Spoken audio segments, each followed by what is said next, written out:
Order, order. Jamie Stone to move the motion.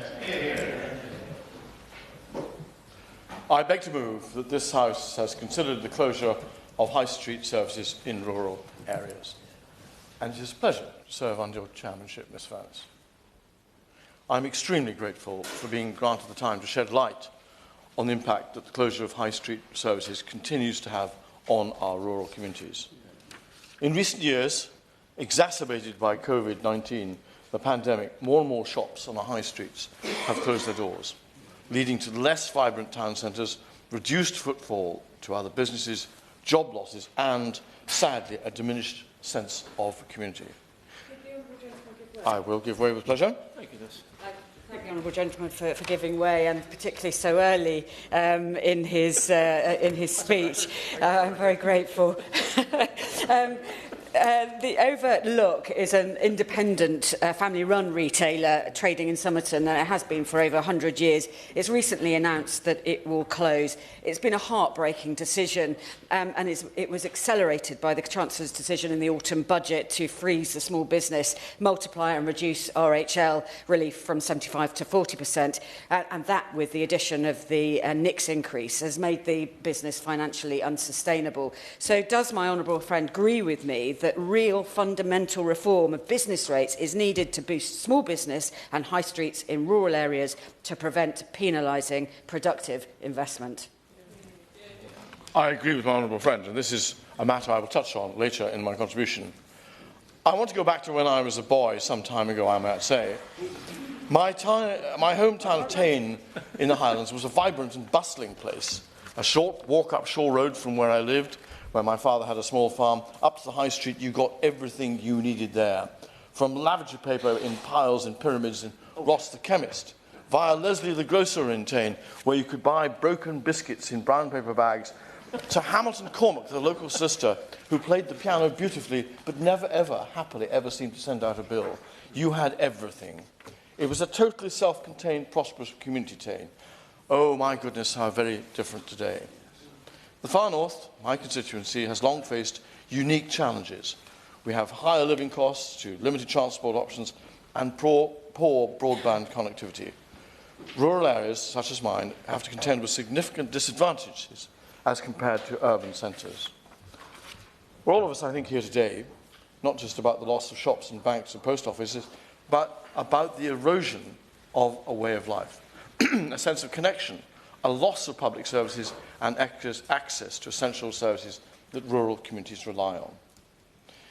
Over recent years, as I think we all know, our rural communities have faced unprecedented challenges. Once bustling like my hometown with activity, they are now marked by shuttered windows and for sale signs. The causes are many. We know the rise of online shopping, changing consumer habits, economic pressures, and of course the rise of large out-of-town centre supermarkets. In my home in the Highlands, these trends are compounded by rural isolation and limited access to alternative services. The closure of shops, banks, post offices and other essential services has left many residents in town centres feeling abandoned. I will gladly give way. I thank the honourable member for giving away. In my Thornbury 8 constituency, we have thriving community shops offering a range of services beyond selling goods. For example, Titherington has an outreach post office, and Hawkesbury Upton allows you to pick up prescriptions. Does my honourable friend agree that for many villages, volunteer-run shops are vital, and the government needs to do more to ensure they remain part of our rural high streets? Ms Furness, the honourable member is right on the money here. And again, I will return to that particular point shortly. Local businesses that once thrived now struggle to compete with online giants offering convenience and lower prices. This shift has not only impacted our economy, but has also deprived our communities of vital gathering spaces, places where people can get together, where relationships are built and strengthened, a good natter on the street corner, if you like. Now, I will give way, by all means. It's a pleasure to serve under your chairship. Like many of us, Monmouthshire, my constituency, has seen a big high streets have seen taken a real battering since COVID. But a recent Monmouthshire County Council report found that we've seen a 5% increase in people in Monmouth, my town, and an 8% increase in people returning to the high street in Abergavenny as well. Sadly, though, we've had 10 bank closures in the last 2 years, and some of our towns, particularly in Caldecott, are really suffering from this. They do have a new post office just opened, which is wonderful, and I commend the community and the local council for supporting that. But does the honourable member agree with me that this government deserves great praise for supporting banking hubs and saying that we will open 300 banking hubs in the future, and I'm really delighted that there's one now going to be opened in Monmouth. As far as I love the words banking and hub, and also I know from my past experience what a lovely town Monmouth is. I had some much loved cousins who lived just outside the town. I knew it well some time ago. So I come specifically to the closure of banks. Face-to-face banking is surely an essential part of the community, from preventing fraud, people who think they've been scammed, and attempts to have a conversation about complex financial issues, which you can't just inertially pick up from a letter online. These, I would suggest, are fundamental functions of banks. They're not privileges that should be reserved for those who live in more urban areas.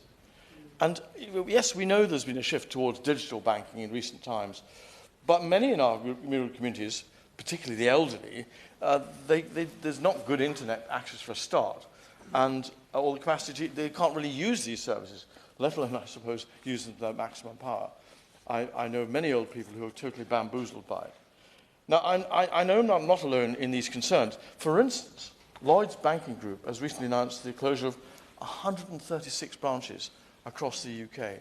That stopped even me in my tracks, and including, I might add, several branches of the Bank of Scotland. I think that banks have a public duty, a duty of public service, supporting local people with their financial needs. This is a function that I fear many banks seem to have forgotten. I know not why. But there have been some reassuring solutions to the issue of closing banks, and that takes me back to those welcome words, banking hubs.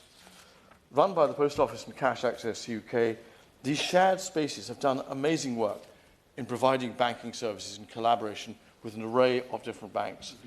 I certainly will give way. The Honourable Member. The Honourable Member for giving way. Just on the issue of the rollout of banking hubs, would you agree with me that that is good, but we need to see it happen faster, particularly in smaller towns? And would you also agree with me that this seems to be High Street Retailing Day, because I have a debate this afternoon that concentrates on similar issues? This is something that requires innovative, fresh thinking to try and help rural communities and small town communities that don't have the services of large cities. Indeed. The Honourable Member makes a very sound point, and I know from the very fact that my own wife hails from Northern Ireland that the problems there are very similar to the rest of, be it Monmouth, be it the Highlands of Scotland, or wherever. Recently, my splendid team and I had the pleasure of visiting the Acton Banking Hub, and we were mightily impressed by their operation and commitment to making cash accessible to the community. Now, the good news is, and returns to the Honourable Gentleman's point, that we are going to get a banking hub opened in Wick in my constituency this summer. This will be most welcome. And I can tell you the organisation that's in charge of this went up to meet the local people only last week, and the reception was very warm indeed. There's a sense of relief. At long last, these banking hubs are being rolled out. But yes, the point is well made about the speed of rolling them out. However, I will give way with pleasure. Giving way. Would you agree with me that actually we're now at the point where, for a lot of people when selecting their bank, they go to the local town, they select the bank that their parents have used, but actually with the volume of closures that are taking place, it might be getting to the point where banks are going to lose business as we stop going to the NatWests, the Lloyds, the high street banks of yesteryear, and people now start going to the online banks. So this is actually a counterintuitive approach that banks are taking. That point is exceptionally well made, Ms. Fannis. And you think about, from little acorns, mighty oaks grow. In the old days, the bank manager would specialise, a good bank manager, in spotting a potential business that was going to grow. And that, in turn, benefited the bank. We've all know of examples, historically, over the last 30, 40 years where this happened. But the banking hubs is not a universal solution. Let me give you an example of Golspie in the county of Sunderland, my constituency. When they came, its last branch of the bank company is about to close. And when it was looked at for a banking hub, it was deemed too small. So there's not going to be a banking hub because it didn't fit the stats. And that means the whole county of Sutherland, a vast county in the UK, will not have one single bank branch. As I say, access to cash is not the paramount function of banking services. Cash access is the tip of the iceberg in solving the problem of closed branches. It is the other functions I mentioned that face-to-face services provide the local community that are invaluable. The economic impact of these closures cannot be overstated.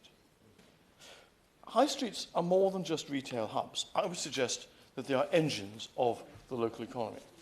If you return to my constituency again, two large towns like Wick and Thurso, they're the largest population centres, high street businesses provide jobs for residents. My own two daughters have worked in shops in the past in my hometown of Tain, one in a chemist, one in a fruit and vegetable shop. They attract visitors who contribute to the local economy. One thinks of Monmouth in that respect. When these services disappear, so the jobs go. The threat of having to move south when the tourists leave at the end of the tourist season is an issue that does affect Highlands. I know of examples of people who had a summer job, the tourists go and away they go, and they may not come back again, which casts that dark old shadow, which the Honourable Member for the Western Isles will know of Highland and island depopulation, which is something that haunts all of us in the more remote areas of Scotland. I will give way with pleasure. Thank you very much. Carmarthenshire County Council secured £500,000 through the UK Shared Prosperity Fund in August 24 to carry out improvement works in Carmarthen Town Centre, along with match funding improvements in 10 of our rural market towns.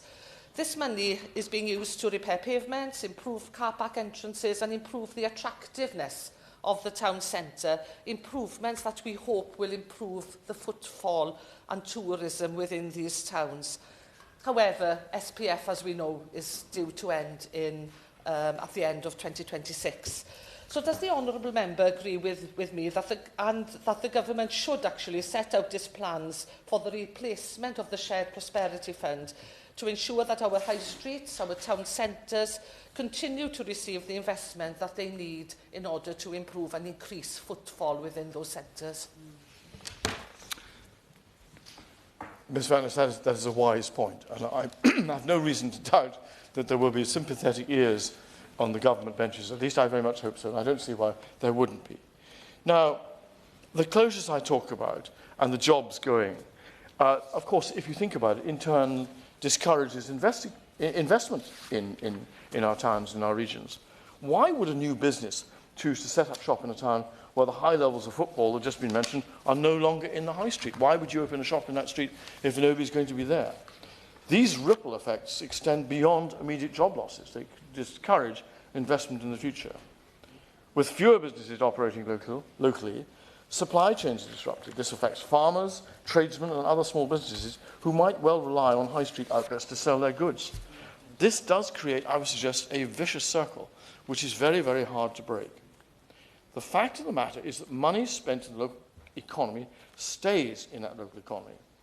We have a recent Visa study that says for every £10 spent at independently owned local businesses in the UK, around £3.80 is retained within the local area. And that means local banks, that means local solicitors, it means other people supplying that business. With pleasure. I thank the Honourable Member for giving way, and it's a pleasure to serve under your chairship, Ms Furness. The Honourable Member makes a very good point about independent businesses. Now, surely he would agree with me that they need somewhere to pay in their takings at the end of the day. And what's happening in Whitby is our Halifax branch is due to close, which will mean that people will have to travel 19 miles to Scarborough. Now, there's a plan to open an adult gaming centre in place of the branch. I know that residents want somewhere to deposit and withdraw their money, including local businesses, rather than put their coins in slot machines. And would you agree with me that for high streets to survive and thrive, it's essential that we actually have the banks and the services that local residents want? I absolutely agree with that point. And if you think of my own area in the Highlands, we're faced with an employee of a firm, sometimes having to travel quite a long distance with a large amount of money to deposit it. And you wonder about the safety of that person. Because if you were of evil intent, it'd be quite easy to target something like that as to make the bus journey or whatever. The same visa survey, it revealed that 4 in 10 people agree that small businesses local to them make the area a nicer place to live in. 40% of local business owners said that the customer interaction has a positive impact on their overall job satisfaction. And that is true, and I can speak again to mention my 2 daughters. They loved working in their chemist and in their fruit and vegetable shops. It meant happy chatter when they saw their friends. So there is a deep-rooted appreciation in our communities which greatly contributes to the value of our local area. This value is felt by those who work for the local businesses, as I say, and as a result of feeling appreciated, feel a sense of higher job satisfaction in their work. These 2 phenomena cannot be separated. In Scotland, 87% of independent retailers take part in some form of community engagement. In this way, it cannot be underestimated how important sustaining business is to all aspects of community life. I'm aware of my time. I should be closing very shortly. If I just give one example, we have a Tain Gala, which is a wonderful thing, much loved by the community. But in the past, 20 years ago, the businesses would each chip into this. As the businesses in the high street get less, it gets much harder to run the Tain Gala. I'm sure that will be true of Stornoway or of any other town right across the length and breadth of the UK. Here in Westminster, we are calling for economic investment into our communities to boost growth. And I just on the record would say I'm very grateful to the previous government for helping establish the Cromarty Firth Green Freeport. But if in doing this it's very welcome, but if we don't have the local infrastructure, the banks and the shops to support this, it becomes that much harder. Without our high street, without our banks, our post offices, our hairdressers, our chemists, it's hard to support the local population. I will gladly give way. I just want to clarify around empowering local councils to make a difference. Would the member agree with me that we need to remove the shackles from a lot of the funding packages that the previous government put towards local authorities and actually empower local decision makers to make decisions that are in the interest of those locations?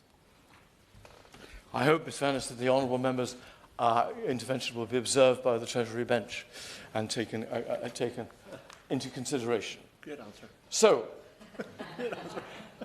I thank the honourable member for strength. While the challenge is significant, as I point out, they are not insurmountable. We must be positive about this. To address the problem, we must adopt a multifaceted approach, which I think honourable members are hinting at. This involves government intervention, community action, community ownership, and private sector collaboration. We need innovation rather than just saying, oh, well, we'll carry on doing the way they've things in the past, because we can't. We've got to do things differently in future. Now, returning to an earlier point, the government must support local councils and prioritise investment in high streets through grants or subsidies for small businesses. An overhaul of the business rate system or rent caps could make it more feasible for entrepreneurs to operate in rural areas. For example, to give one specific example, establishing a commercial landowner levy, taxing only the land value of commercial sites, not productive investment, would remove physical capital from taxation. This would in turn boost business investment and increase productivity and, I think, of attraction to us all, boost wages. So by championing community action, essential services like post offices or supermarkets could be preserved through encouraging community ownership models, as we've already heard. By pooling resources and sharing risks, residents can feel more supported and in control of what is happening in their local area, something they do not feel at the moment. I give way to the Honourable Lady. Thank you for giving way. On that point, does the Honourable and gallant friend agree that it's disappointing that the Community Ownership Fund has been closed by the government? A wise point. And in terming me as gallant, the Honourable Lady refers to my service in the Territorial Army, but that is a different matter from the one before us today. It's a wise point. Thank you. At the heart of the debate, surely, has been the need for private sector businesses to take responsibility for the public duty that historically these corporations held. I think there could be an awful lot more done on that front. Let's see what we can encourage them to do. Simply upping and leaving rural communities because they place more value on the footfall found in urban centres is not acceptable. We have to say the smaller communities are worth, and encourage them to be there just as much as they might head off to Glasgow or Edinburgh or Aberdeen, in my own case, which is not satisfactory. To conclude, Ms Furness, if the private sector collaborated with the government and looked at ways to support the high street, real proper progress could be made in keeping your physical stores and bank branches and vital town centre businesses thriving and open in our rural communities. And that, I believe, I would suggest, is a great prize that would mean an enormous amount to our electorates of whatever part of the United Kingdom. Thank you. Yeah. Can I remind members that they should bob if they wish to be called in the debate? And can I also remind them that interventions are meant to be very, very brief if we're to allow everyone to speak in this very big debate. The question is that this House... Oh, and can I keep you standing for now while we try and get you on the grid so we know who you are? The question is that this House has considered the closure of high street services in rural areas. I call on Torquil Crichton. Thank you, Chair. Mr. Pleasure to serve under your chairship, and I commend the member, Honourable Member for Caithness, Sutherland, Easter Ross, for calling this very important debate here, and I know the importance of retaining a physical high street in our own Highlands and Island communities, the most rural in the country. And it's their very rurality, their distance between towns, islands and villages that makes it so important that we retain high street services in the towns we have. It's not all decline, of course. In the main town in my own constituency, in Stornoway, the construction of a £50 million cruise ship terminal by the Stornoway Port Authority has given a new dynamic to the town. There are now more coffee shops than there are butchers in Stornoway. And while I cherish the honourable member's memories of buying broken biscuits from his local shop, he must recognise that although times have changed, in the heart of our towns and villages, the older institutions, the butcher, there is a choice of 3 in Stornoway, as I said. I won't say which one you should buy your Stornoway black pudding from. They're all good. There's the Crofter store, there's Tommy Nicholson's, the newsagent, but there is also, at the heart of every town, or there should be, the post office. And it's the plight of the post office network and plans by the post office to change or downgrade the Crown offices or the directly managed branches that I wish to highlight today. I'm extremely concerned about the potential closure of the main post office in Stornoway. The move comes as part of a wider announcement that 115 post office branches which remain Crown offices or directly managed branches are being considered for closure or moved to a franchise model. Now, our main branch in Stornoway is extremely valued by Islanders. It's a beautiful building, over 100 years old, in the heart of the town centre. I will give way. Thank you. Thank you to my honourable friend for giving way. On the point of longevity and heritage, Worksworth Heritage Centre, a key community space and cultural asset in Derbyshire Dales, has recently had to close due to economic pressures. Does my honourable friend recognise the specific challenges facing cultural and heritage sites on rural high streets? I do indeed, and I mentioned that the building in which the main post office, the Crown Post Office in Stornoway is housed in now is a beautiful, over century-old building. And while I understand that the Stornoway Post Office may itself be retained, that may be moved, converted into a franchise and moved elsewhere. And that would have a detrimental effect on the town centre. The post office is right smack in the middle of town. It's easily accessible. It is, ironically, next to a closed bank branch, a TSB branch, which has closed, and the honourable member for Caithness, Sutherland, Easter Ross, highlighted the problems of banks closing across the United Kingdom. Would the honourable member give way on that shall. point? I thank the honourable member for giving way, and just on the point of banking hubs, I'm delighted to see that Bodmin in my constituency recently got a banking hub, but other towns over 8 miles away and £20 taxi ride away like Weybridge don't have a banking hub. Would the honourable member agree with me that we could think about a mobile banking hub that goes out to rural areas, like in his constituency and mine? Well, we're very lucky in parts of the Highlands and Islands that we retain a mobile banking service, with the bank van being a familiar site in villages throughout the islands and parts of the Highlands and Islands.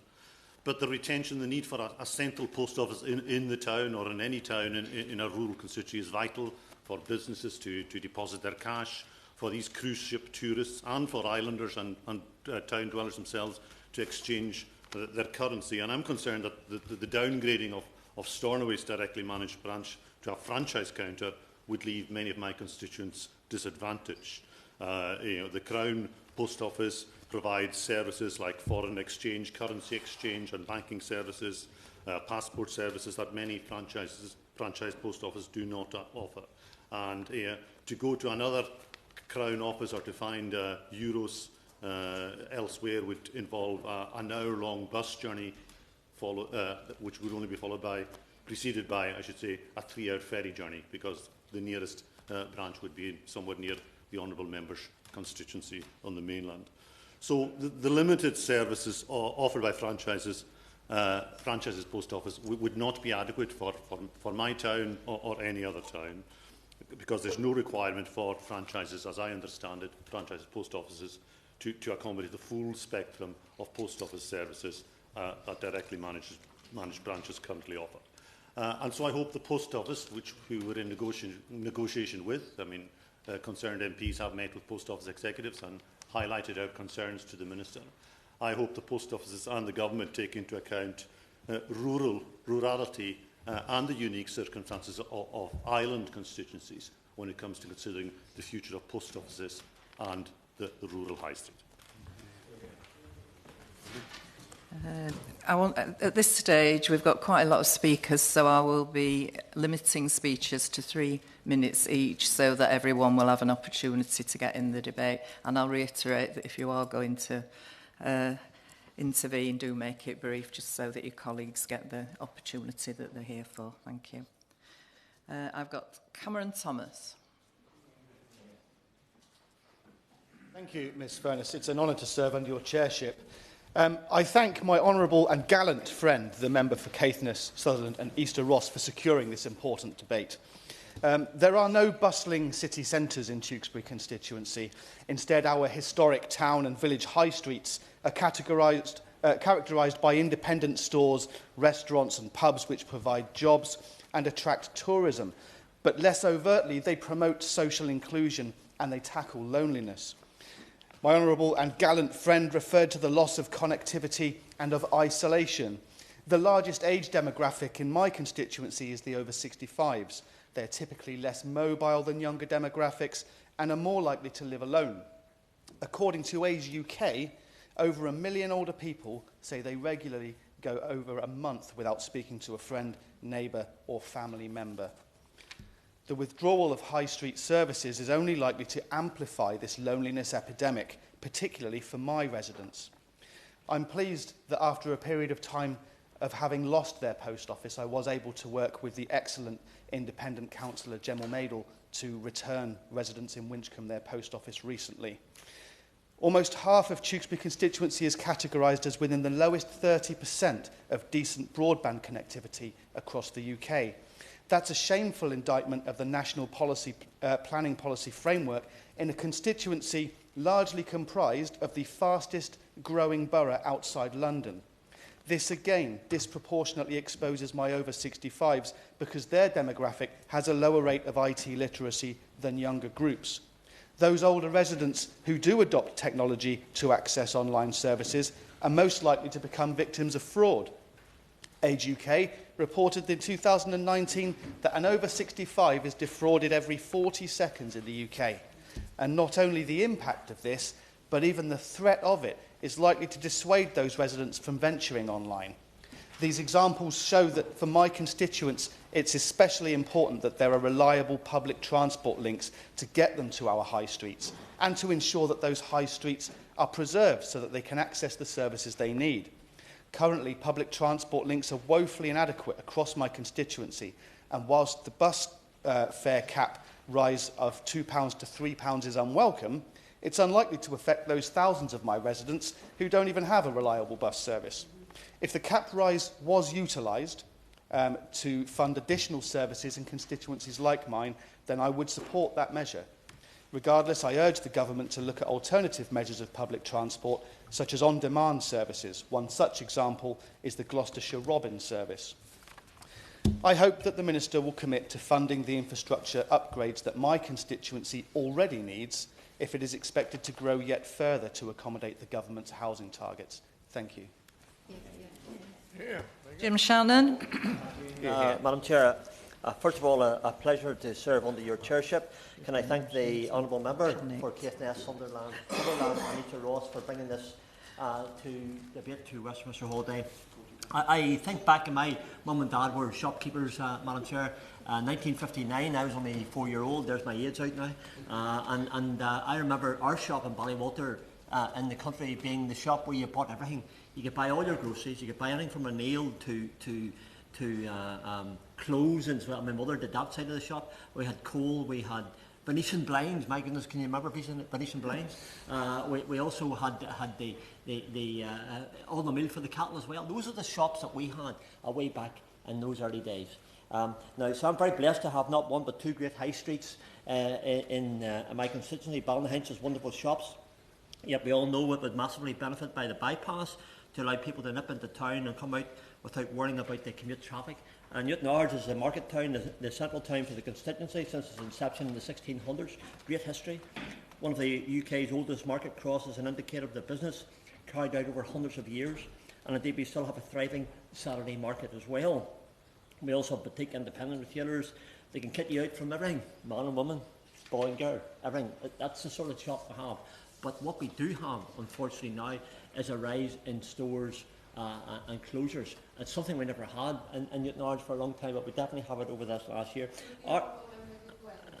If it's very, very quick, following the Madam Chair's comments. Very brief. Thank you for allowing the intervention. Your mention of that store brought to mind a wonderful store in my constituency called Handyman House, which still serves people with all these different things that you mentioned. But are you concerned, is the honourable member concerned also about libraries and the fact that we must keep our libraries open, not reduce their hours? They're incredibly important for our high streets in terms of community gathering spaces and also a space where obviously you can read books.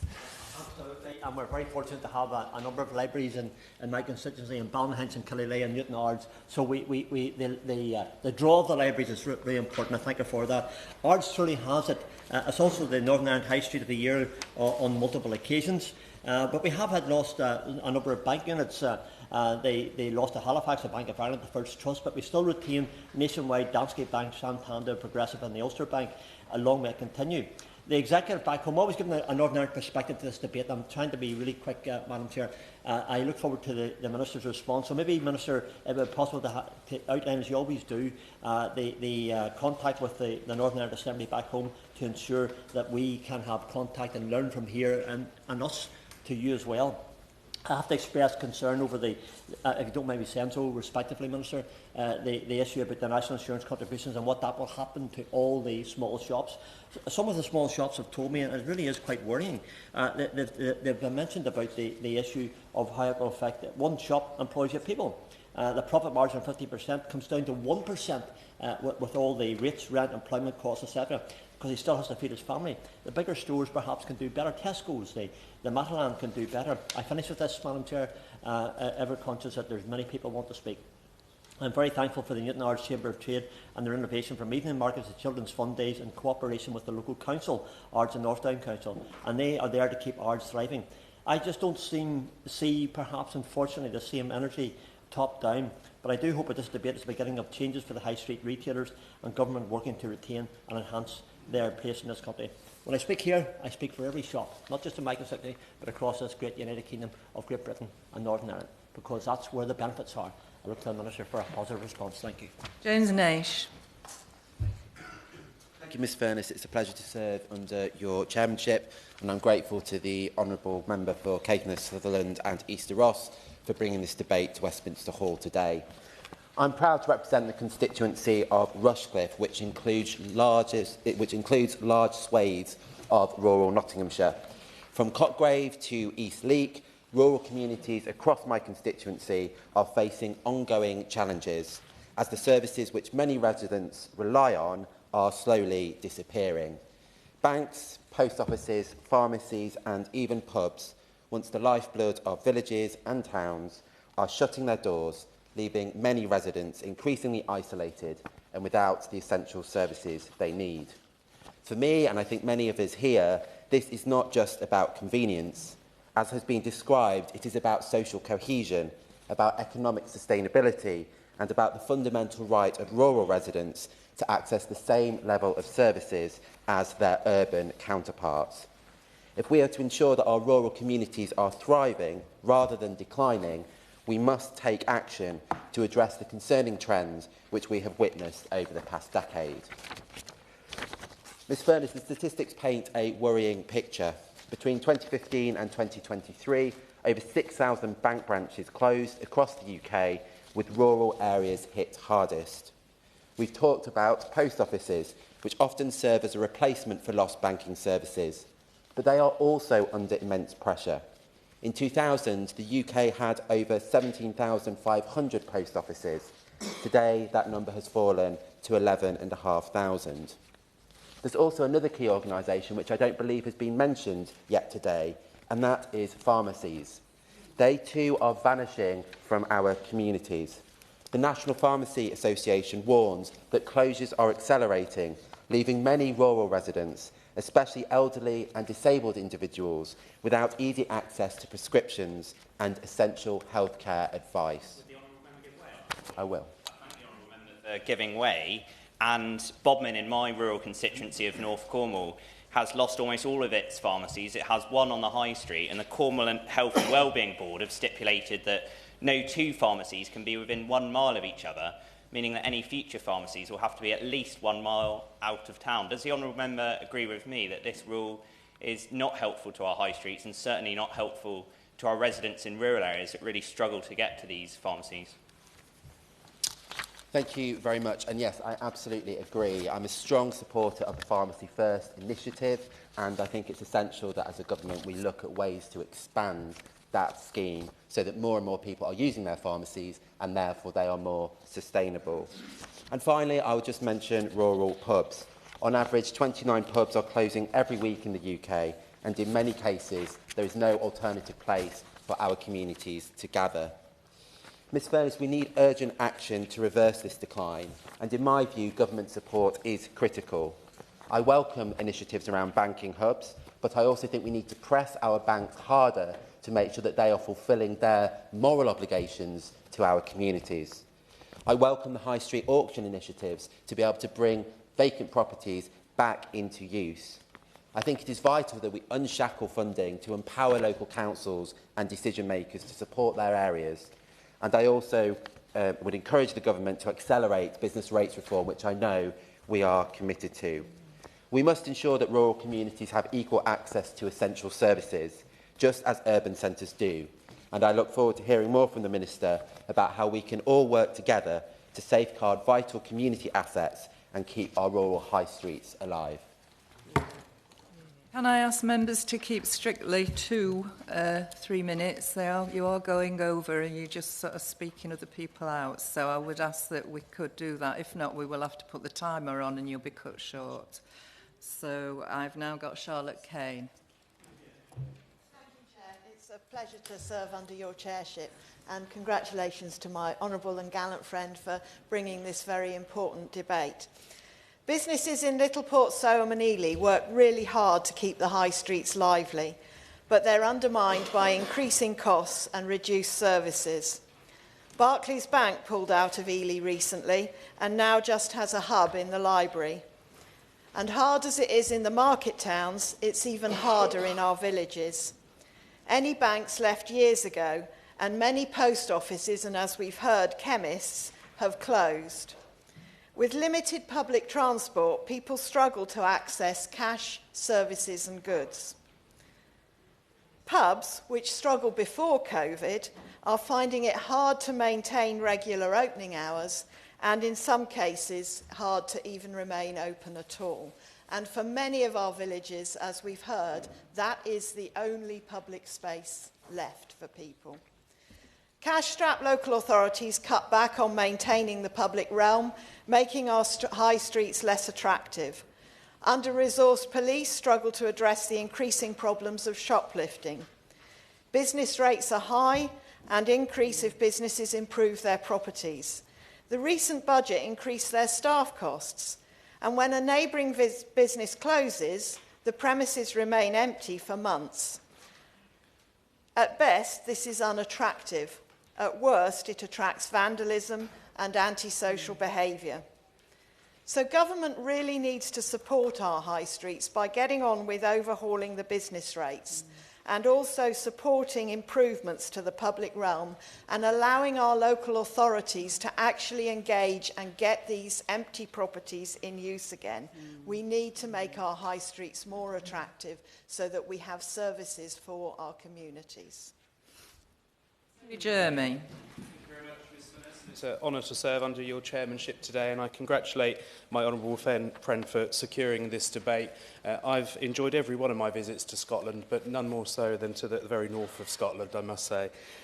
Many areas, rural areas like my own South West Norfolk constituency, have seen services decrease over the last 14 years, often forcing very long travel distances to access some of the most basic of services.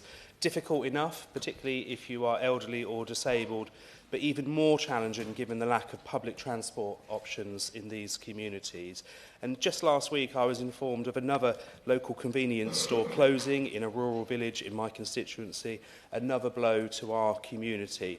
And I was pleased to attend a meeting of the Association of Convenience Stores last week, where we spoke about how crucial these stores are to their communities. Fortunately, I can still think of a number of brilliant local examples bucking the trend in South West Norfolk. Yallop's in Montford, for example, a post office, a shop and a butcher's. Those that are successful seem to be those that are multi-purpose. Yes, please do.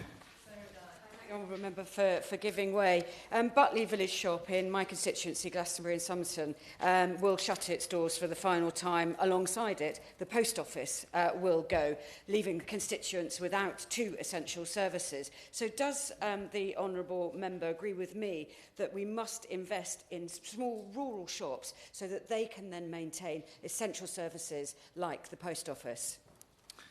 Absolutely, and I thank the Honourable Member for that intervention, and that was very much the conversation we had last week about how we can support rural stores and bring more services together to make them multi-purpose. I also visited recently the Bluebell pub in Stoke Ferry, a community-owned pub, the last in the village, but now delivering a whole range of vital services over and above the traditional pint. I pay tribute to Jim and Sandra McNeil, two of the driving forces behind this ambitious project. I have a strong passion about, rather than forcing even greater numbers of people into giant hospitals, often long distances away, we have got to be delivering services closer to where people are, particularly in our rural communities. And I love the idea about popping down to your local boozer to get your blood pressure checked or your flu jab. You know, the old cottage hospital model, outreach services, they've all gone, pushing people into giant hospitals.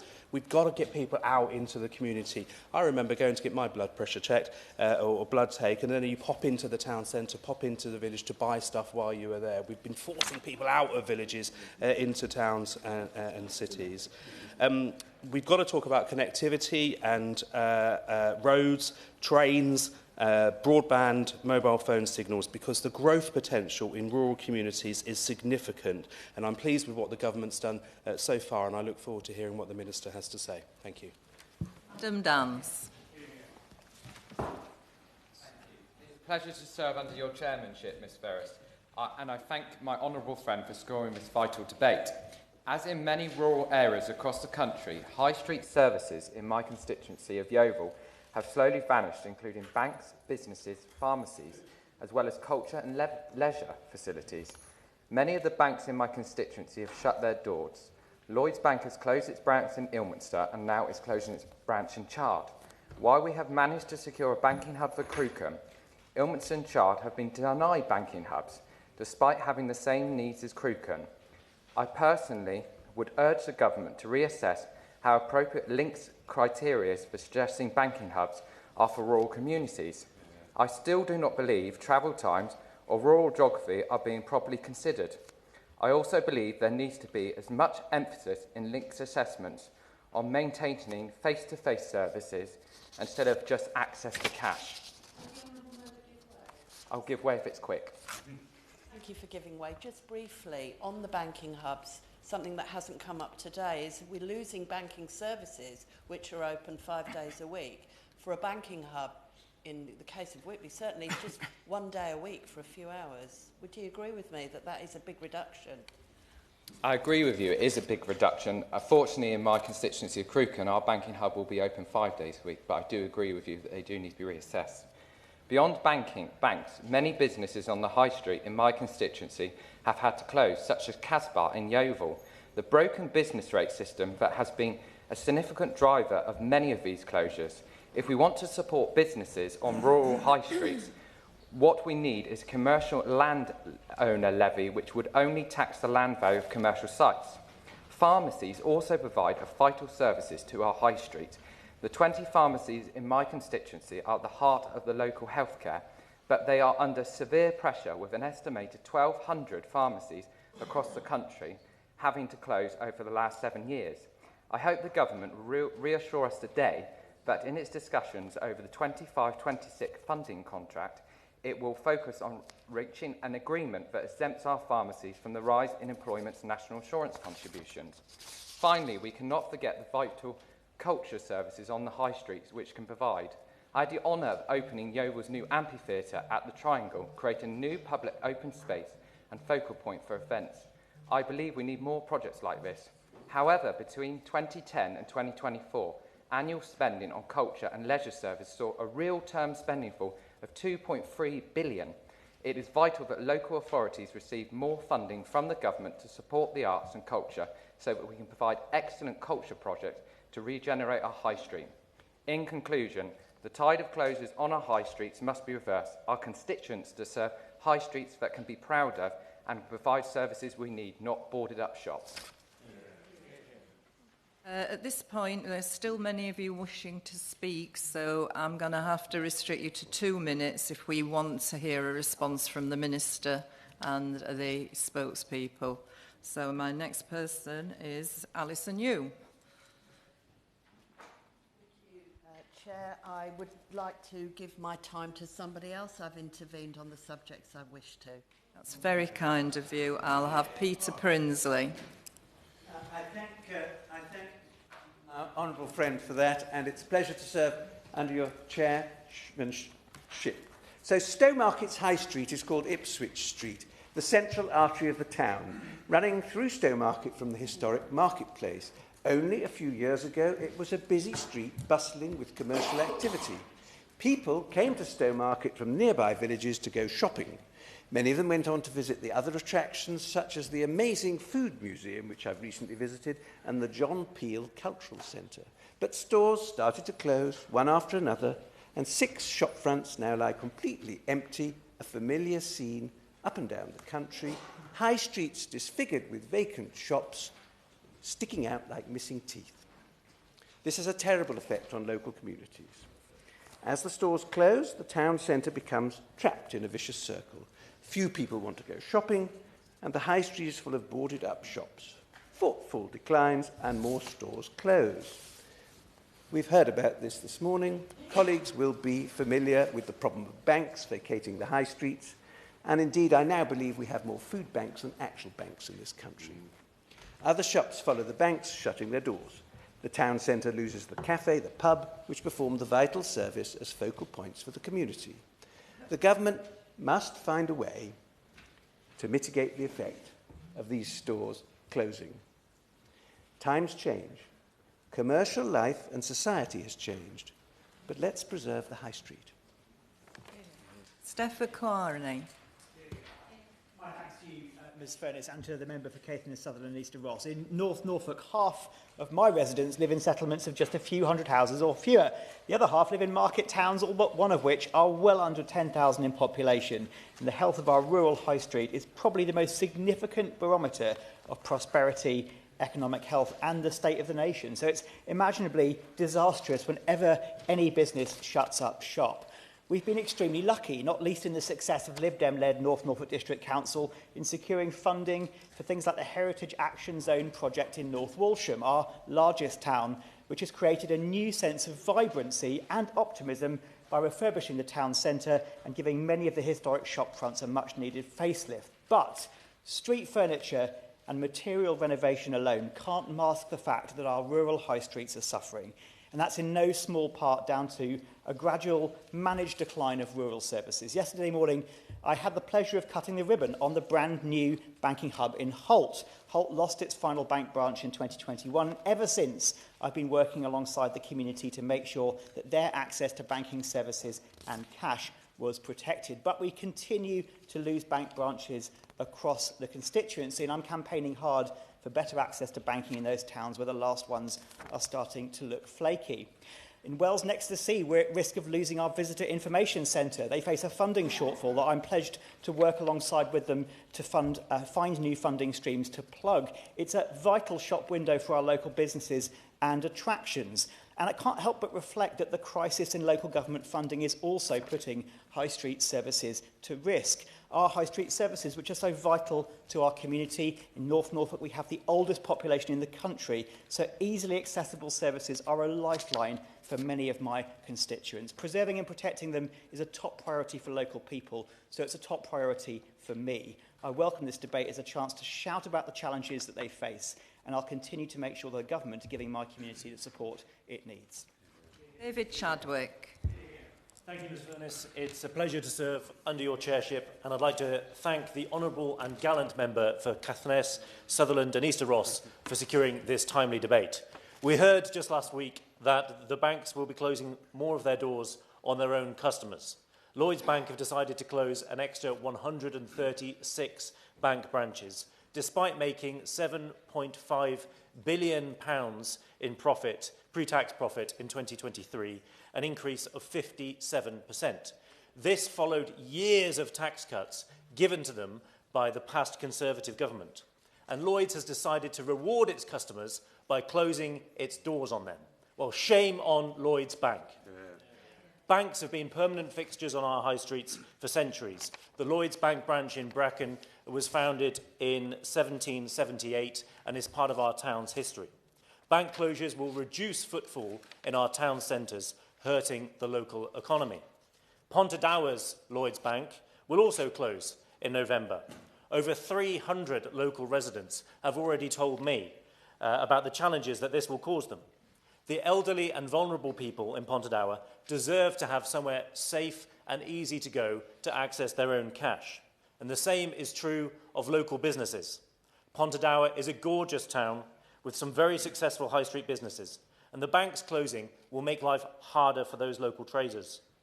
The banks are abusing their market dominance to pile pressure and costs onto local businesses that can ill afford it.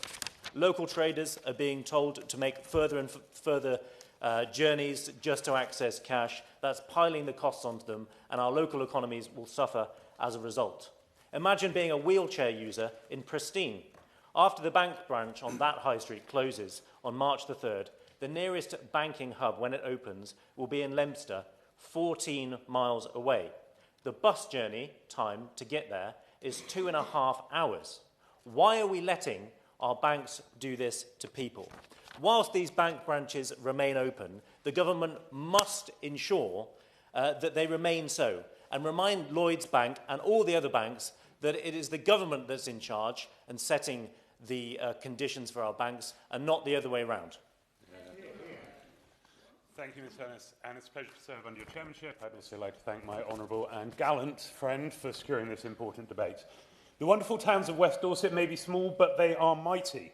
The resilience of our local businesses cannot be overstated, and the Liberal Democrat-run town councils have done a brilliant job in supporting the high street and working with local businesses to help our high streets recover from the ravages of COVID. In our towns of Bridport, Dorchester and Sherborne, we've seen encouraging signs. But let's be clear, there is still much work to be done to ensure their long-term success. In Bridport, for example, where footfall is rising, the town boasts an impressive array of independent retailers, markets, pubs and cultural venues like Buckydoo Square. Bridport and West Bay enjoy 596,000 day visits a year and up to 49 million in tourism spend, including 10 million on shopping alone, driven in no small part to the packed calendar of community events. Retail unoccupancy in the town is just 7%, significantly below the national average of 14%. But even with this success, the number of vacant shops remains above pre-pandemic levels, and we cannot afford complacency.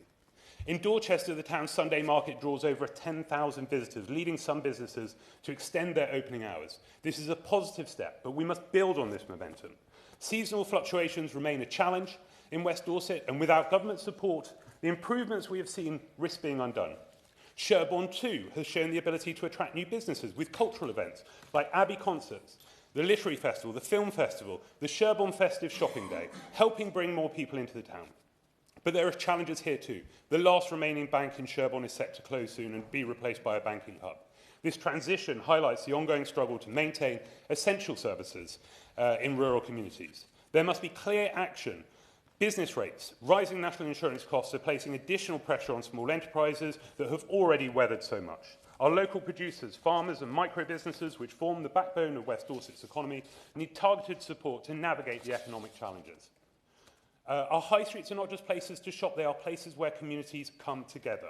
In Bridport, R.J. Belson & Son was established in 1515. It is the oldest butchers in the country. Family-run businesses and local markets instill a sense of community belonging. These businesses need our help, not just to urge consumers to shop locally rather than online, but also government policies that recognise the unique challenges of high street communities. Gilmore. Thank you, Madam Chair. It's a pleasure to serve under your chairmanship. I want to congratulate my gallant and honourable friend, the member for Caithness, Sutherland and Easter Ross, for securing this debate. Rural high streets make up the heart of the local communities, and it's vital to draw attention to the difficulties faced by rural high streets. One crucial service run on rural high streets is banking. My area of the country, Tiverton and Minehead, is not blessed with good broadband connectivity, making online banking a difficult task. Many of my constituents were also not born into the digital age, and for those people, changing to mobile and online banking can be difficult. On my high streets in my community, you will come across 15 community pharmacies. They are all threatened by the perilous financial state of the health sector. Pharmacies need a better deal from the government, a real terms funding uplift, preferably backdated to account for the fall in value that this sector has seen. Without that, we will risk losing these vital services from the high street. The constituent part of a high street, though, are the businesses which make up a vibrant centre. Whether it's the fantastic cafes like Whelan's, where I regularly grab a mid-morning snack in Wiveliscombe when hosting surgeries, or the charity shops like the ones where I regularly shop for the clothes I showcase on my social media, it is these businesses and more which engender the spirit of community and really make up the high street. If we lose our high streets in rural settings, it will be very hard to get them back. The old market towns and villages across my constituency hold cherished memories. It is not too late, but we need to act fast and act with urgency. Otherwise, rural communities will continue to see these services moving away from their high streets. I hope that this government is up to the challenge, but I remain to be convinced. Manuela Sorry. Perigallo, I'll have a go at that. Yeah. Thank you, Chair, and it's a pleasure to serve under your chairship, and I thank my honourable and gallant friend for securing this important debate. Across rural areas, including in my constituency of Stratford-on-Avon, we are seeing too many high streets lined with empty shops, despite strong demand from small businesses eager to establish themselves. And also we have sadly seen announcements by Lloyds of closing branches in Ulster and Shipston-on-Stour. We have been promised a banking hub for Ulster, and now we need to ensure that banking services are kept in Shipston. Our small businesses are the backbones of the rural economy, and they are struggling. This is not just an issue of declining footfall, but also of landlords holding out for unrealistic rents and of the current business rates regime. Yes. Giving way. She will know that many shops have been resilient with increased costs over recent years, but because of the recent budget, which you agree with me, with the hike of national insurance contribution and the increase in wage, it is a cliff edge for businesses. We will see hospitality sector fall over, and therefore there needs to be a bespoke support package put in place for them. Yes, I completely agree, and I've had many businesses in the hospitality writing to me about the damage of the hike in national insurance contributions. This has meant leaving prime retail spaces unused while a rural economy struggles. The old BHS building in Stratford-upon-Avon, located at one of the town's principal gateways, has been left empty and derelict for almost 10 years. Local authorities must be given powers to step in and act. Strengthening compulsory purchase powers is a step in the right direction, allowing communities to take back control of neglected properties and revitalise their high streets. The high street rental auctions will make a difference on empty properties up and down the country, and I hope to see this roll out in my constituency soon. With the right support, our rural towns and villages can become thriving hubs of local enterprise, boosting both the economy, social inclusion and community spirit. Will she take intervention? Yes, very quick.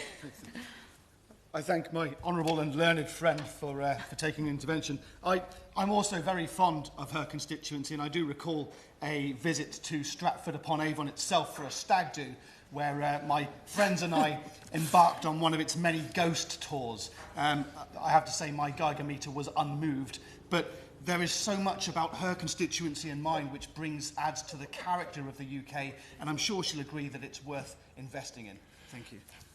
Thank my honourable and gallant friend for promoting our fantastic town walks in Stratford-upon-Avon. Yes, and I fully agree. The government must ensure local authorities and community groups have the tools they need to make this happen. Thank you. Clive Jones. Clive Jones. Yeah. Thank you very much, and it's a pleasure to serve under your chairship, Ms Furness. And I congratulate my honourable and gallant friend, the member for Caithness, Sutherland and Easter Ross, on securing this important debate. My honourable friend, in opening this debate, has eloquently spoken about the losses suffered in his constituency, and I commend him for championing this issue, because it is a similar story across much of the United Kingdom. It is unfortunate, but the Great British High Street is struggling, and nowhere is this clearer than in our rural communities. They are the lifeblood of a village or small town, and often the very reason why they have grown in that location in the first place. And yet all across the country, from Cumbria to Somerset to Norfolk, many are struggling to keep their businesses open, producing a cycle of decline in which vital services close their doors and the local population is left worse off. I and my Liberal Democrat colleagues are concerned that closures of bank branches and free-to-use cash machines are making it increasingly difficult for some people to get cash and to do their banking in person. In last week's post office debate, I and my constituents were awaiting a decision on the appeal to Link following their rejection of a banking hub in Wokingham. Our appeal was rejected. The frustration from dedicated campaigners in Wokingham, like Lynn Forbes, is palpable, and I share in that. We would, however, keep going to get a banking hub. The existing banking services in Wokingham are not suitable, and I am concerned that if the post office in WH Smith, which offers banking services, has to close due to external factors, then the situation will be made much worse. One constituent has written to tell me that they waited 45 minutes to withdraw £15 from the post office. That is just unacceptable. Link state in their review of the appeal that under the FCA rules, Link's assessment criteria are based on access to cash and not access to banking. That is wrong. Can the Minister explain why bank access is excluded when determining the location of a banking hub? Will the Minister commit to introducing further legislation to require their protection? I also call on the Government to bring changes in the Financial Services and Markets Act to help foster more community bank hubs. The impact of losing these services on our rural communities is clear, as older and vulnerable people who rely on face-to-face services become lonelier and find great difficulty in accessing essential services. This is entrenched by digital exclusion, and not all residents can use online banking or shopping, particularly in areas with poor broadband. Commons library data shows that my constituency of Wokingham has above average download speeds, and I recognise the fortune of our circumstances. But the village of Finchampstead in the constituency is in the bottom 30% of UK download speeds. Walgrave, Hurst and Swallowfield and Spencer's Wood are also in the bottom 30% for superfast availability. Does the Minister agree that we need to prioritise rural areas when rolling out broadband improvements? As my honourable friend, the member for Caithness, Sutherland and Easter Ross said, there is an urgent need to reform business rates. Proper reform of business rates should help the viability of many high street retailers. Local councils can and should work with town centre businesses to keep the high street as lively as possible. I'm very pleased that my local Liberal Democrat council in Wokingham is taking the initiative on trying to improve our high streets. Transport is also key. When the nearby centre is lost for our community, people must travel further, adding transport costs and inconvenience. The increase in the fare cap to £3 is a bus tax that will hit working people, rural communities and people on low incomes especially. It is a decision that will make congestion worse and travel by public transport more expensive. While the government have been left to make difficult choices, they cannot allow the burden of fixing the Tories' mess to fall on working people and small businesses. Bus services are the backbone of economic activity in communities across our country. If the government is serious about growth, then it would invest in services which will boost our struggling town centres and high streets. What steps is the government taking to support rural bus services and the provision of alternatives to conventional bus services where they are not viable, such as a dial-a-ride and on-demand services? Finally, I'd like to highlight that rural health services are under strain and some GP practices are shutting down or merging into larger, harder-to-reach facilities, or they simply aren't there in the first place, such as in Arborfield Green in Wokingham. Wokingham is in the Berkshire West ICB area, and we have 2,105 patients per GP, meaning that they serve nearly 500 more patients per GP compared to the English average. What steps is the government taking to ensure that there is adequate space for primary care facilities across new builds and in rural areas? Thank you. Thank you very much, Mrs. Furness, and it's a pleasure to serve under your chairmanship. I congratulate the Honourable Member for Caithness, Sutherland and Easter Ross for securing this important debate today, and we have had a delightful virtual tour of every one of the nations around our United Kingdom this morning. I speak not only as the Shadow Secretary of State for Business, but as the Member of Parliament for rural Arundel and South Downs in West Sussex. The vast majority of my constituents themselves live in rural areas. They rely on small high street businesses and services for all aspects of their lives, to access cash, to put food on their table, to pour their pints, provide the products they need to care for themselves and their families, the prescriptions from pharmacies, the post offices and local banks. Local high streets are the heart of our communities, and we're talking today about a fragile ecosystem, an ecosystem that's now facing extinction. The choices that the government made in the autumn statement are going to be terminal for thousands of businesses on our high streets across the country. It's difficult to overstate the headwinds that the government has placed upon these businesses. The jobs tax, an increase in national insurance contributions and reduction in the threshold mean that employers will be forced to pay more, and it'll leave shopkeepers, hairdressers, postmasters, pharmacies and publicans wondering how they'll be able to keep their staff on the payroll. It's a highly regressive measure, hitting the low-paid, the part-time the most. The CEO of UK Hospitality, Kate Nichols, has said that the increase in NICs will cost the hospitality industry over £1 billion. They predict business closures and job losses within this year. Mrs Furness, not a single pub, cafe, restaurant on our rural high streets will go untouched. The government's decision to restrict flexible employment contracts will predictably leave high street businesses which rely on flexible staff in an impossible situation without any hope of staffing for seasonal peaks and troughs. The British Institute of Innkeeping has warned the budget will see 75% of pubs cut their hours, 40% reduce further their opening times, and 1 in 3 make staff redundant. And that was always a predictable outcome. The cancellation of the Community Ownership Fund has removed a potential safety net for communities. And for those business owners who've built a legacy, taking risks and employing local businesses over the course of their career, there's a real question mark about what happens to that enterprise following the government's vindictive family business death tax. The Farm Retail Association said yesterday that as many as 1 in 2 farm shops could be forced to close their doors in the coming years, with farm shops being hit by one aspect of the budget and local farmers supplying produce by another.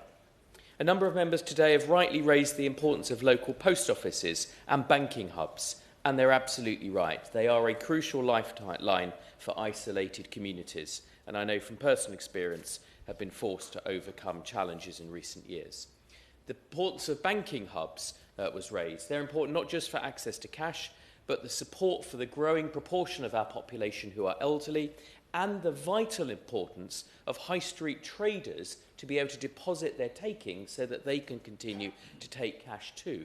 As the Minister responsible at the time, I opened some of the earliest banking hubs, and I know the Honourable Member for Harrow West has continued to pursue this agenda, and I hope he'll confirm today that the target of 500 banking hubs, one for almost every constituency in the country by 2030, remains. Mrs Furness, my party in the official opposition will not apologise for standing up for small businesses. I believe the Minister, the member for Harrow West, is a good man, but he should admit today the truth that he knows that he will not speak, which is that the Treasury do not have businesses back, and unless rapidly reserved, the measures set out in the budget will devastate access to rural services, ruin our rural high streets, people will lose their jobs, and shutters will close forever. Respond. Ms Furness, it's a pleasure to serve under your chairmanship, and in the usual way, let me too congratulate the honourable member for Caithness, Sutherland and Easter Ross for securing today's important debate. We've heard a series of powerful speeches from members from Northern Ireland, from the Liberal Democrat benches, and indeed some particularly strong speeches from my honourable friends for Stornoway, Rushcliffe, South West Norfolk, Bury St Edmunds, Monmouth and Scarborough and Whitby. I note in passing that not one Conservative backbench MP or Reform MP is present to champion rural areas today. And I gently say to the shadow spokesperson that if the previous government had done even a slightly better job, then this debate would perhaps not have been necessary. I want to address many of the specific points that have been raised today as I can, but first let me just say this. It goes without saying that our high streets play a vital role in providing a place for communities to come together, to work, to socialise, to shop and to access essential services. And I very much share members across the Chamber's passion for ensuring that all communities in rural areas have access to these services wherever they are in the UK. Rural areas offer significant potential for economic growth. Over 500,000 businesses are registered in rural areas, with the rural economy contributing over £315 billion a year in England alone. So as a government, we are committed to improving the quality of life for people living and working in rural areas, in part so that we can realise the full potential of rural businesses. If a high street or town centre is to flourish, then residents, businesses and councils must work together to develop their own unique offer for the high street that resonates with that local community. That's why this government is focused on our 5-point plan to breathe life back into Britain's high streets, addressing antisocial behaviour and retail crime, reforming the business rate system, rolling out banking hubs, stamping out late payments, and empowering communities to make the most of the vacant properties that too many rural communities and indeed urban communities too are all too familiar with. We have already made progress on this plan, and my department is working with others across government to make sure that we do all we can to create thriving high streets now and long into the future. Our small business strategy, which we will publish later this year, will set out further plans to support small businesses on the high street and beyond. We want to support efforts to ensure that all our high streets are places for both our businesses, for local people and our visitors, creating jobs and economic growth wherever they are in the UK. Thinking and indeed solutions as a result on the future of the high street in rural areas and more generally need to recognise that no two high streets are the same and that the way we live and work is evolving very fast.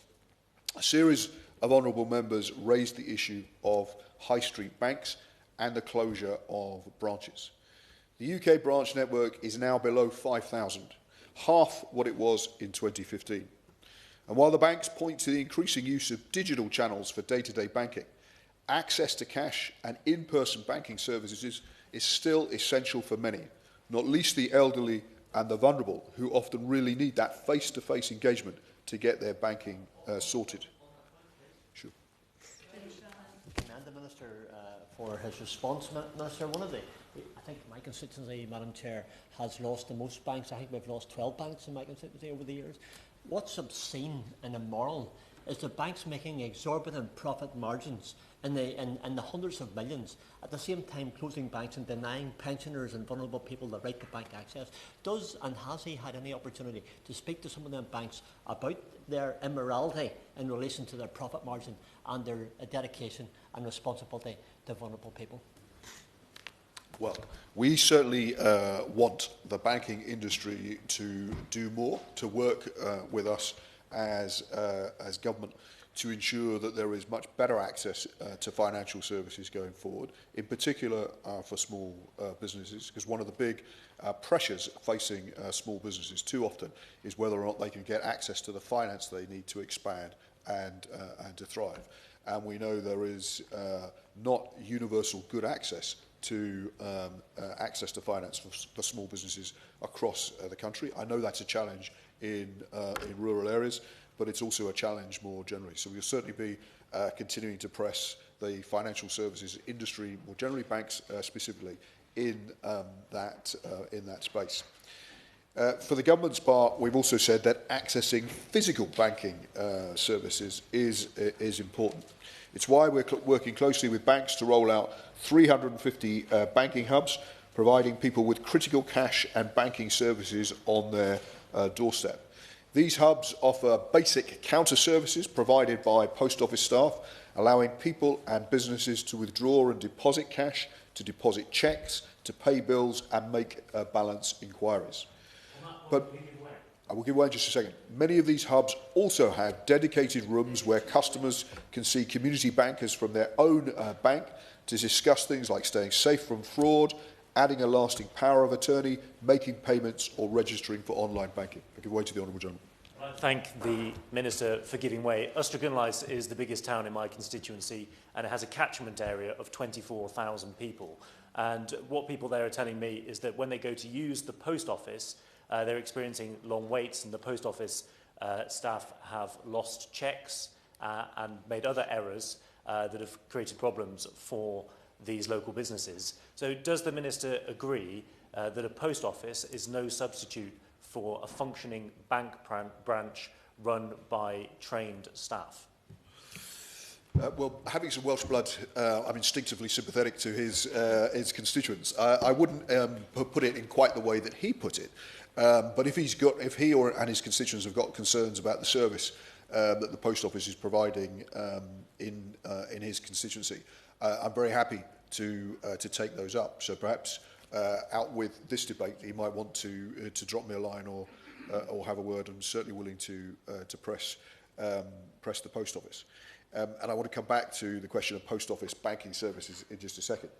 Just before Christmas, the Chancellor opened the 100th banking hub in Darwin in Lancashire. Out of these 100+ hubs, which have now opened, 12 are located in Scotland, 7 in Wales and 5 in Northern Ireland. This is just the start. I'm pleased that Cash Access UK and Link have announced that over 200 banking hub locations have now been recommended, including a further 4 in Wales, a further 1 in Northern Ireland and a further 17 in Scotland. Among those, as the Honourable Gentleman referenced, will be a new banking hub in Wick. And let me acknowledge his work and his campaigning for that banking hub in Wick. I hope it goes on to address some of the concerns that he referenced in his constituency. On the question of banking hubs, I should say, and where they're located, is determined independently by Link, the operator of the largest ATM network in the UK. An access to cash review can be requested via their website, which also sets out the criteria that they use for considering locations for banking hubs. It includes population size, whether other banks remain nearby, the number of SMEs on the high street, and public transport links, as well as the level of vulnerability in the community. When it comes to big high street banks pressing ahead with closures, we expect all banking firms to follow closely the Financial Conduct Authority's branch closure guidance in supporting their customers. I apologise to the Honourable Gentleman. He's only just rocked up to the debate, so if you'll forgive me on this occasion, I won't. But if there's a specific issue he wants to write to me about, I'm happy to look at that. Honourable members will know that the FCA engages with banks and building societies to ensure the impacts of branch closures on customers are properly considered. Where firms fall short, the FCA can and will ask for a closure to be paused or for other options to be put in place.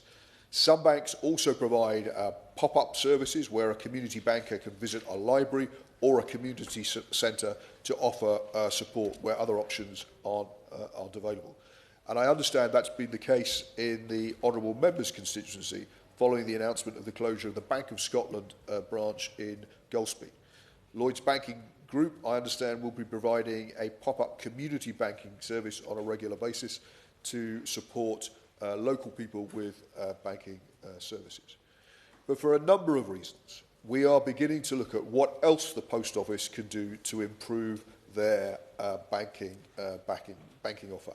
And I hope to be able to say a little more on that in a moment or two. When the local high street bank closes, the alternative option to access everyday banking services in person is via the Post Office. As our economy has modernised and evolved, so too have our local post offices. They are much more today than a place to send, just a place to send letters and parcels.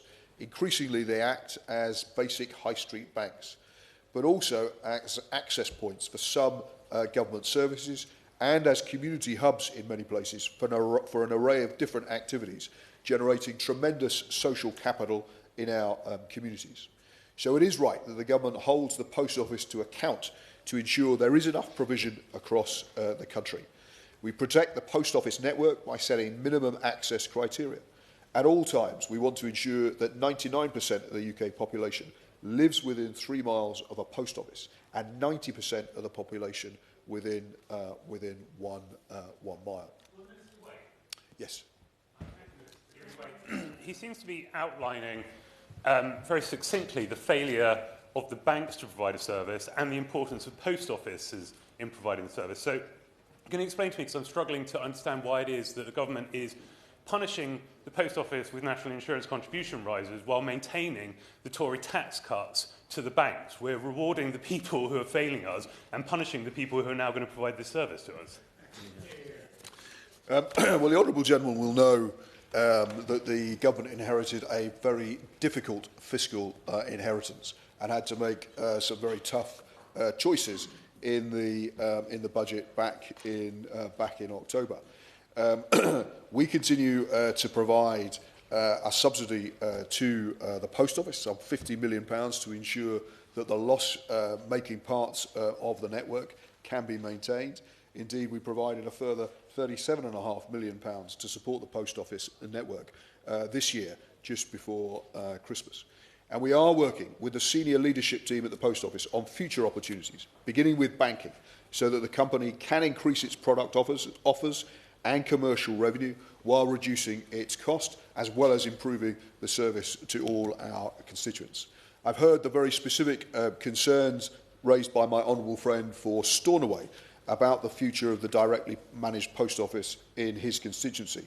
As he will know, no decisions have been made on the future of all the DMBs, but I certainly know he will continue to campaign on this issue. We want our post offices to form part of healthy, bustling high streets. Like the post office itself, our high streets have had to quickly adapt to the post-COVID economy.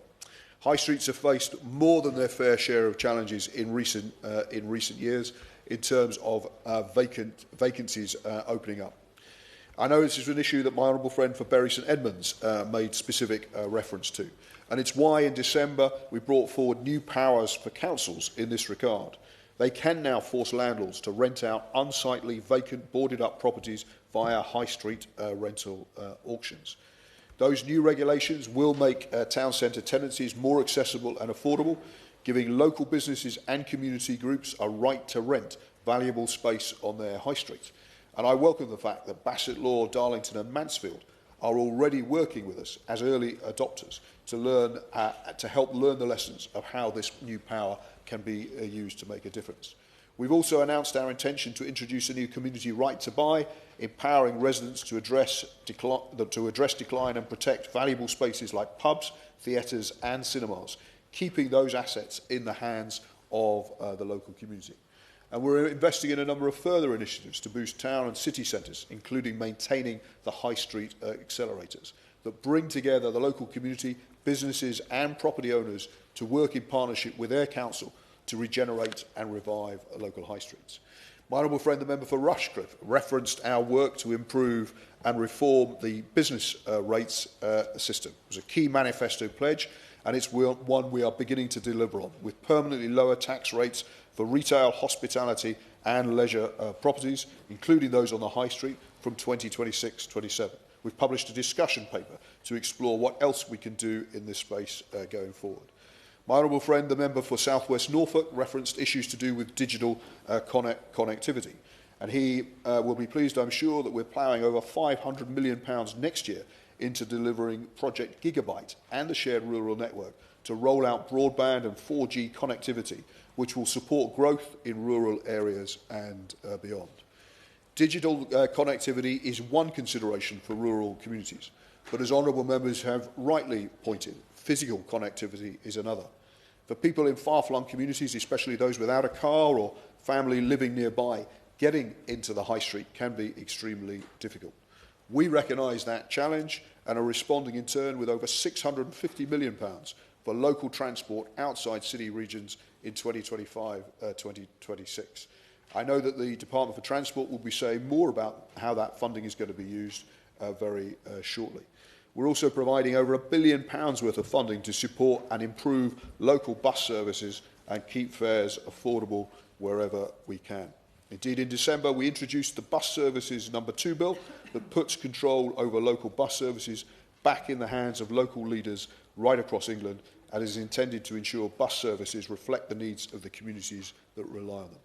In closing, I want to thank the honourable member for Caithness, Sutherland and Easter Ross and all members who participated in this debate for their contributions. High streets are the beating heart of all our communities, and the services they provide are essential for the people and businesses they serve. And as a minister with a key interest in this area, I look forward to continuing to work with honourable members to help improve local high street services in their communities. Jamie Stone to wind up. Very, very briefly, Ms Furness, I want to say 3 thank yous. The first is to Susie Babington, who researched my contribution this morning. I'm very grateful. We rely on our excellent members of staff. I want to thank all members here for really excellent contributions. I'm very grateful indeed. And I might say that the concept of having a pint of beer while having my blood pressure checked is an interesting and novel one. And finally, I want to thank the Minister for saying what he said about the Wick hub. This is desperately important to me and means a great deal to my constituents.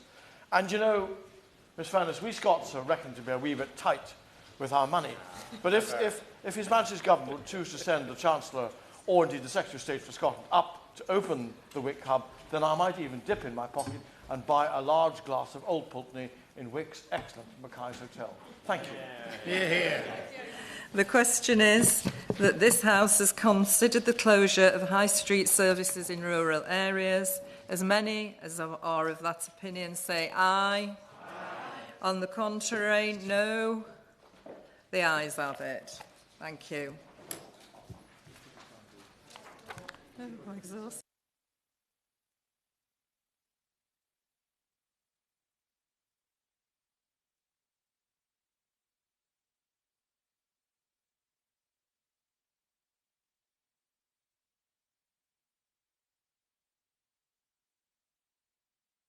Can members leave quietly, please? We need to get the next debate on the go. She's agreed with that.